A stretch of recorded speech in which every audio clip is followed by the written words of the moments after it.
Welcome back to The Explainer. Today, we're diving straight into a geographical and linguistic puzzle that's honestly kind of mind-boggling when you stop and think about it. Consider the phrase, "I'm an American from the USA." It rolls off the tongue so effortlessly for millions of people, right? But beneath that simple everyday phrase lies an incredibly complex history. It's a history shaped by exploration, revolution, and shifting global identities. So we are going to explore the core paradox here. How exactly did a single country manage to claim the name of an entire hemisphere? Okay, let's dive into this because this whole investigation was actually sparked by researcher and technologist D.C. Rodas. He's always wondered about this exact issue. As he so sharply points out, America is a continent, and the United States is just located in the northern part of it, sharing borders with Mexico and Canada. So, technically speaking, Canada is also America. Guatemala in Central America, that's America too. So why does the United States get addressed simply as America when it really should just be the United States that is in the continent of America? It is a brilliant question about how one country ended up monopolizing a continental name. Part 1, the continental paradox. We first have to acknowledge a massive geographical reality. America isn't just one place. It is a vast tapestry of cultures and governments stretching all the way from Canada down to Argentina. To put that into perspective, there are exactly 35 sovereign states in the Americas today. 35! And yet, out of all those distinct independent nations, literally only one single country uses the word America in its official name. To figure out how this happened, we have to look at the mechanics of language, specifically a little thing called a demonym. That is just a noun used to denote the natives or inhabitants of a particular place, like Parisian for Paris or Japanese for Japan. To unpack this geographic paradox, we first have to understand the linguistic stakes of how we name citizens and why some names stick around while others completely fade away. Let's move to Section 2, a cartographic accident. This entire debate essentially traces back to a 16th century cartographic accident. The word America didn't even exist before 1507. We can actually track the evolution of this name across a pretty fascinating timeline. It started out as a tribute to an explorer, then transformed into the identity of a brand new nation in 1776, and then shifted once again during a period of imperial expansion in 1898. Let's look at that first step. Back in 1507, a German cartographer named Martin Waldseemüller published a world map.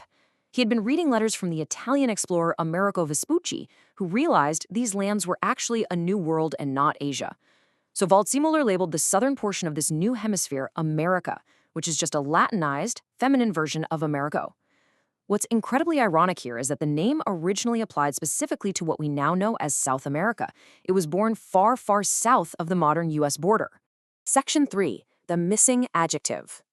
Now, what's really interesting about this is what happens when we fast forward to the late 1700s. The 13 British colonies are forging a new independent nation, but they're facing a highly unique linguistic problem.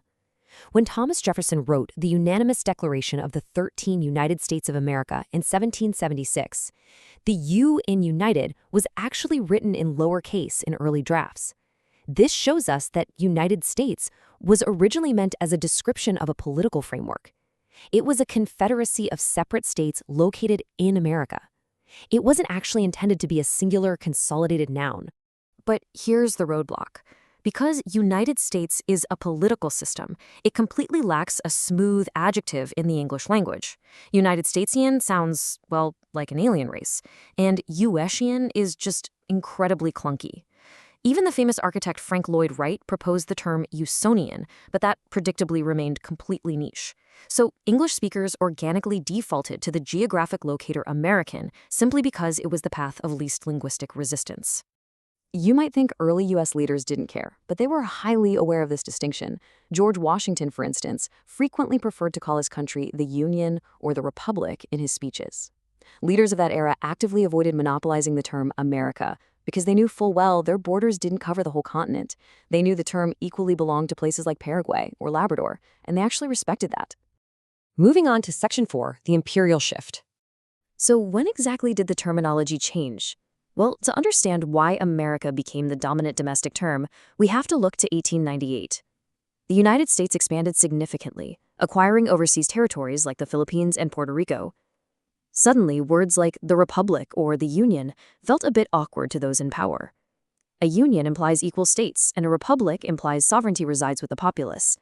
Because the U.S. was governing colonial subjects without automatically granting constitutional rights, America became the preferred geopolitical tool. As a geographic shorthand, it made no promises about statehood. Section 5. The linguistic divide. And this brilliantly illustrates how that history leads us directly to today. This English linguistic evolution directly clashes with the worldview of neighboring nations. Just think about how English and Spanish each organically solved this naming problem in completely different ways. In English, the continent is plural, the Americas, and the country demonym is American. But in Spanish, the continent itself is singular, America. So the language developed the highly specific word estadounidense to describe someone from the U.S., preserving America for everyone. Let's look at this impartially. From the English language perspective, calling someone an American isn't a malicious political claim. It's really just a stable, descriptive idiom that evolved organically over hundreds of years out of pure grammatical necessity. English internally resolves the ambiguity by distinguishing between the country, America, and the continents, the Americas. For most Anglophones, using the word is just a function of their language, not an intentional erasure of other nations. But on the flip side, the Latin American perspective is equally valid and deeply rooted in history. In many Spanish and Portuguese-speaking countries, geography is taught with America as one single shared continent. Seeing one powerful neighbor monopolize the name of a shared home, that can absolutely feel like cultural hegemony. It completely overlooks the historic visions of leaders like Simón Bolívar, who dreamed of a united, hemisphere-wide America. For these nations, using estadounidense is the respectful, accurate way to identify U.S. citizens without erasing the identities of everyone else from Mexico to Chile. So the crucial point is that language is literally never just neutral. The choice of words carries history, it carries power dynamics, and built-in assumptions even when we don't notice them at all. What functions as a harmless, practical shorthand in one language can simultaneously represent a painful symbol of dominance in another. Our demonyms, they're basically tiny linguistic maps that reveal how we view our place in the world. So, what does this all mean? It leaves us with this final, truly fascinating question. Is America just a stubborn linguistic habit born out of convenience, or is it a lasting symbol of geopolitical power? Well, perhaps it's uniquely both. Thank you so much for joining me on this explainer. The next time you hear someone say they are an American, or you look at a map of the Western Hemisphere, I hope you'll remember the incredible 500-year journey of that single word. Keep questioning, keep learning, and I'll catch you next time.